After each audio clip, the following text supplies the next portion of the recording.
With the weather finally being cold, I'm thinking about coats.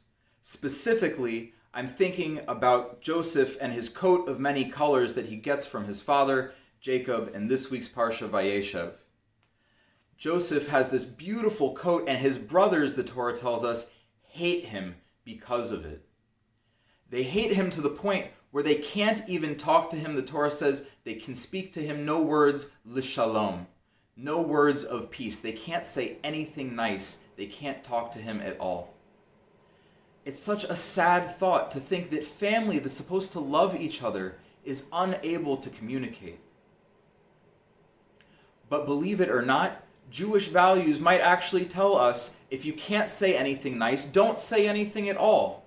Or as Rashi points out, our insides and outsides are supposed to match, and the brothers couldn't say words that weren't in their hearts. With Thanksgiving and Hanukkah just around the corner, a lot of us are going to be seeing friends and family, some of us for the first time in a long time.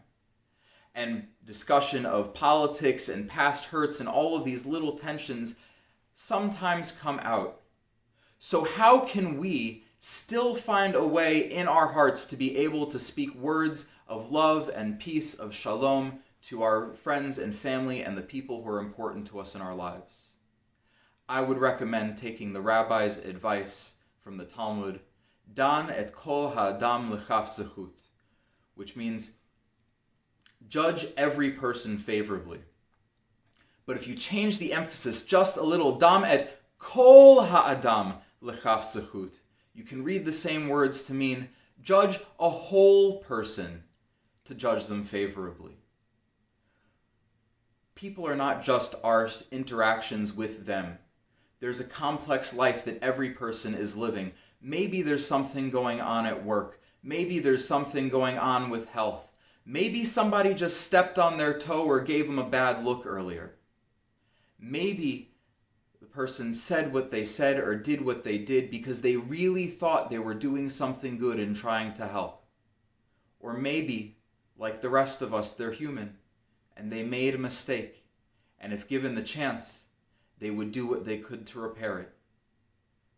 When we judge an entire person trying to think of their entire circumstance before we react, we create a larger place in our hearts for them to be able to find still the words of shalom, the words of peace, nice things to be able to say to each other. Joseph, it wasn't his fault that his father gave him this coat that made his brothers hate him. But his brothers couldn't see past that one piece of his life. I'm hoping that all of us can find more space in our hearts to see the entire person who is in our lives and always find a place of peace and a place of love so that we can do better than Joseph's brothers and speak to them nicely. Wishing you a happy Thanksgiving, a happy Hanukkah, and a Shabbat Shalom.